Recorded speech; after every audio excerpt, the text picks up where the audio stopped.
why do you think your brand popped off? I guess Because it's sick.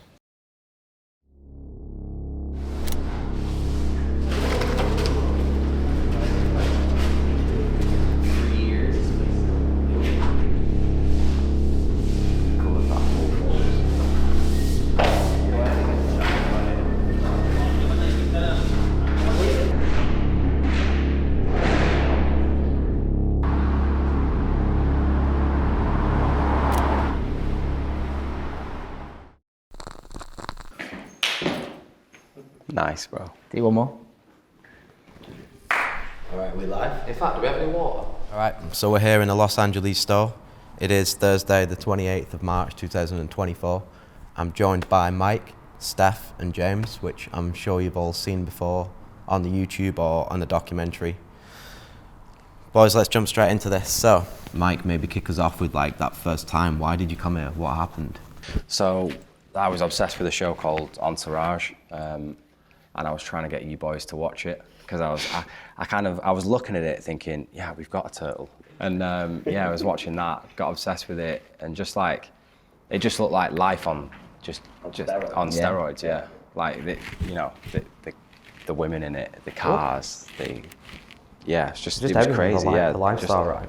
And the stores, the restaurants, everything. Yeah. That was it, wasn't it? That was like, because we were watching that. I think that was the initial starting point. Yeah, and we came out, there was a group of 12 of us. I think there was 12 people in the business at the time, and we all came here, didn't we? Yeah. And I think really we fell in love with what was going on here, the style and entertainment aspect, because we're from a small town. What we see here is like a different world to us, isn't it? So to be here as a brand was something that we always wanted to do and why we kept coming back. I think it's quite eye-opening, wasn't it, really? In terms of kind of like you say, what we were used to and what we wanted to do. It was very different to home compared to here, wasn't it? So, a very pivotal moment, I think, really, within the brand, wasn't it? It was. And we had quite a few pop-ups on the way. Why did we do that? I think that was a strategy we had anyway, wasn't it? Was doing pop-ups. So we were like, I think we wanted to have an impact as a brand, and like, to be honest, also it gave us a reason to come here, didn't it? Really, that was it. Do you know what I mean? It really did give us a reason to actually say, look, we're going to go to LA, we're going to go to New York, and we're going to do some business. And we're going to do something. Whether we actually did that much business and everything altogether, but I think it was a key part of what we were doing, wasn't it, at the time? So it still is a key part, right? It is. It's always been part of the strategy, even when we were so much smaller than what we are now. Like we were doing pop-ups in 2013, 14, 15. And it's still part of the strategy today. Yeah, it is, definitely. Do you think those pop-ups had an impact on us opening our first store here? 100%, yeah.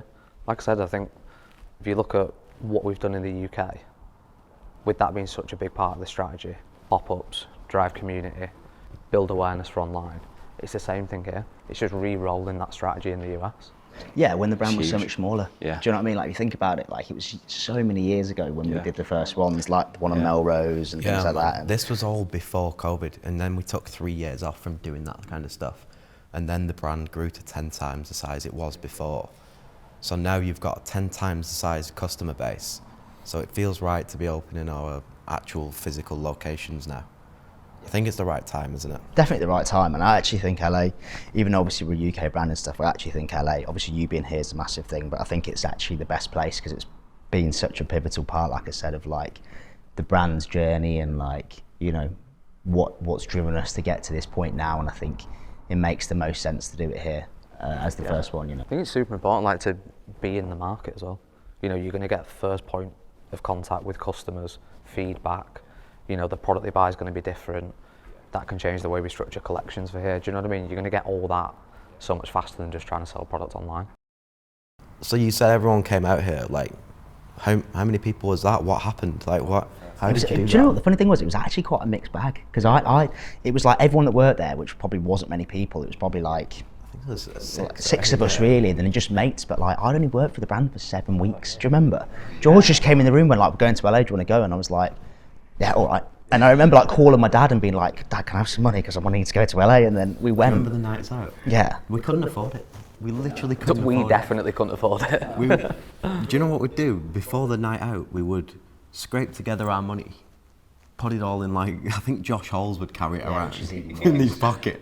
We'd have actual cash and we'd go to the club and we'd either call Luis or we'd call Tav or whoever it was to try and get 8 boys into a club, spend the least possible on the table, the minimums, not be able to afford the tax and tips and just have a big night. Mate, I think we did 12 in a row. I actually remember going to Warwick the first time and we went upstairs and we paid about £1,000 for this. It wasn't even a table, it was a tray. They gave us like a drinks tray and said like, there you go, and like put it down and we were all stood around it like having a little sip of this drink because we couldn't afford it. It was... Mate, I remember one night, I think we were in, it might have been like Argyle, and you left early and we were like, shit, like George is gone, we've got no money. And then like, I remember turning round and Mike was upside down in a corner and I was like, oh thank God, Mike's here. Oh shit, what a time. Yeah, it was an amazing time. I think we went out 12 nights in a row on that first one. But obviously, as we grew older and the times changed, like what we did over here also changed, right? Like we opened pop-ups, we did a lot of business over here. We met Luis. Luis brought us into this style and entertainment aspect of Yeah, he connected us with everybody. Like we were putting it on fucking Post Malone, Justin Bieber, all these kind of guys. And the brand looked way bigger than what it was back then. And we were a small brand. And we shouldn't have been coming over here and we shouldn't have been doing the things that we were doing. But we were, and it kind of carved a path for where we're at now, didn't it? But like, tell me more about them times. Like, obviously that was 10 years ago, that first time. What happened in the 4, 5, 6, 7 years ago? I think, like, to your point though, like, definitely, we've always punched well above our weight in everything we've ever done. Like, we were like 22, 21 or whatever, and we were going to LA and going to these clubs and doing all the things we were doing, and like, it was insane. Like, we shouldn't have been doing it really. We thought we were sick and we were so far. That's from an that. age thing though, right? You know, we were so immature and like, we've all changed as people, which means what we do now has changed, but the roots and the reason why we're here is still the same as what it was in 2015. And if we didn't do them things back then, we wouldn't be here now. No, Would we? exactly. We wouldn't be here now. Exactly. Do you know as well what kind of spurred me on a lot when I got back was just realising, I think we were stood at the bottom of the hill looking up into the hills and we were looking at the houses and we were just sort of, we were on like, is it Zillow? You know, the housing apps, looking at how much these houses cost. Because like, that was the dream, wasn't it? Yeah, you realise that there was so much more than what we had at home and what we saw. And it kind of spurred me definitely. on when we got back. Yeah. Like, you know, I wanted one of them houses. I wanted a store here. And now you've got it. How does it feel, Mike? Well, not the house, but the house is coming soon.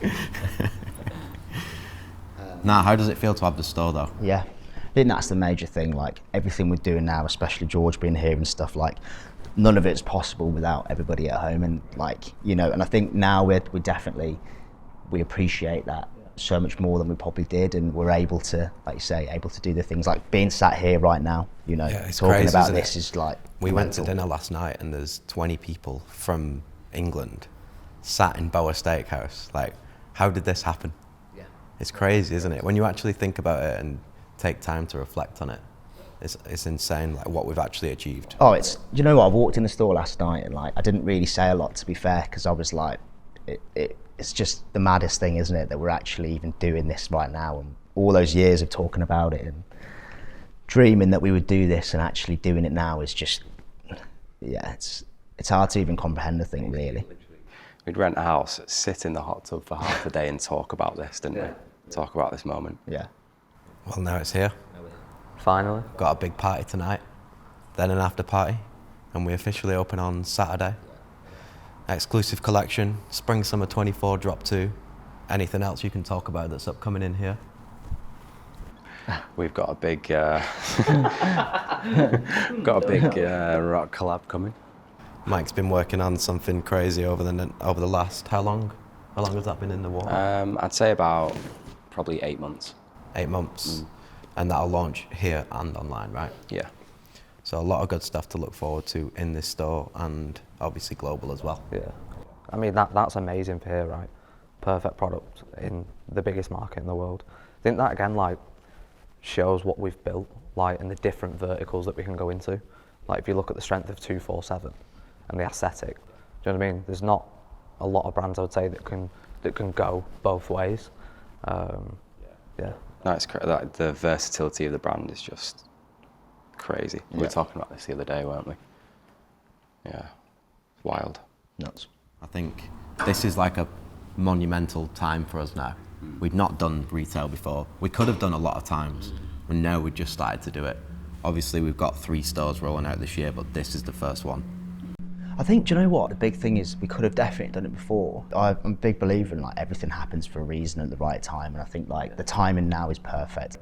Last year was amazing in terms of sales, in terms of profitability. Like the business is in the best place it can ever be, and I think like opening a store on that basis means that we can sit here, have this conversation, have a laugh, you know, and actually enjoy it. And just enjoy the whole thing. Like this isn't a situation where we're sat here where in the past we've done things, and even the pop-ups, to be fair, because it's like it's going to cost this is going to cost that, and like we're sat there thinking we need to make this money back. And do you remember, like it actually wasn't that fun at times doing these pop-ups, because it's like, you know, this has cost us this, it's cost this for the villa, it's cost this for this night out, and it's like actually like at the time we didn't think really that much about whether we were making money or not, but like reality was we weren't really doing making money. And like I think now being sat here in this store, which is obviously unbelievable and like amazing to everyone who's actually put the time and effort in to make it as good as it is, like Kev and the rest of the team, and Luis and John and everybody here, that's obviously you, George, that's done it, is, you know, I think it's ridiculous, isn't it, really, like considering where we've come from and what we've done, and it's just huge moment within the brand, isn't it, really? Such a huge moment, but it's something that, like, our involvement in it is so minor. If we'd have done this 4 years ago, we'd have been in here unpacking boxes for the past 3 months, losing our minds. Everything was a rush, weren't it? We were in the trenches, slitting boxes, chucking and, stuff out. And last night we turn up to dinner and there's 20 people from the team here that have all worked on this thing, that have all put their hands into it and done different things. Like, it's insane that can happen. Yeah, I think that's why it's like extra special. Like, we flew out yesterday. You know, we hadn't really seen much of the store. Like, we've built that much of an amazing team back there and now here as well. It means that we don't have to be involved in everything. So like when we turned up yesterday, it was like a pinch me moment, because you realise that look at what we've done, but without us having to do it, if that makes sense. That's why it's so special. Yeah, I think like I say it all the time, I think I say it to you all the time, George, like the brand is so much bigger than us now, like that's the thing to remember, like the business and the brand is like, it's not just us four like doing everything, and like it's so many people doing a million things all the time. And we talk about it in the office, we'll sit there and we'll see all these people sat on the desk doing this, having a meeting, and you're like, we're like, what the fuck are these people actually doing? What is everyone doing? Organising other meetings, you're like, what are they? Like, what are you even talking about? Mad. But like everyone's so busy and everyone's trying like so hard to get everything done. We're just sat there thinking, what the fuck are you lot doing? And now there's the same thing happening on the other side of the world when you're asleep. Like, we're working in here whilst you guys are asleep at home. Which even that was like, we're still training ourselves out of that mindset of like, if we're not involved or if we're not doing it, it doesn't happen. Yeah. Like, you came out 6 months ago, you know, us as a collective had massive reservations about that, because we were like, right, George is going, you know, there's considerations for content, there's considerations for product, you know, everything that you were involved in.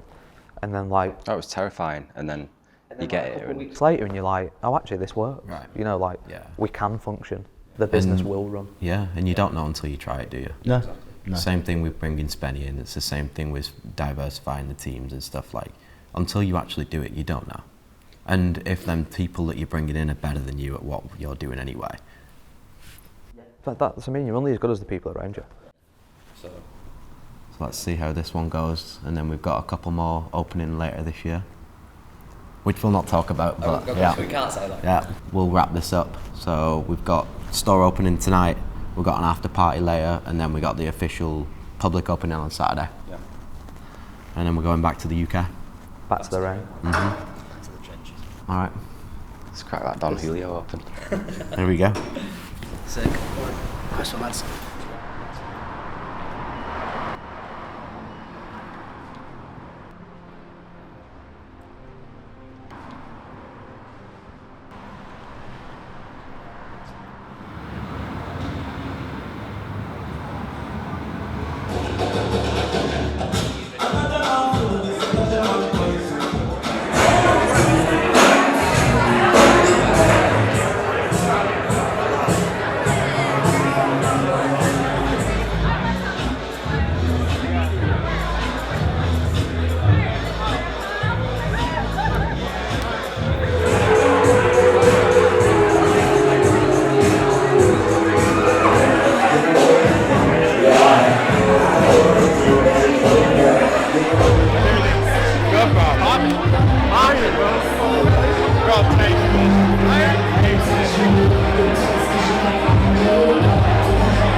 opening of Represent.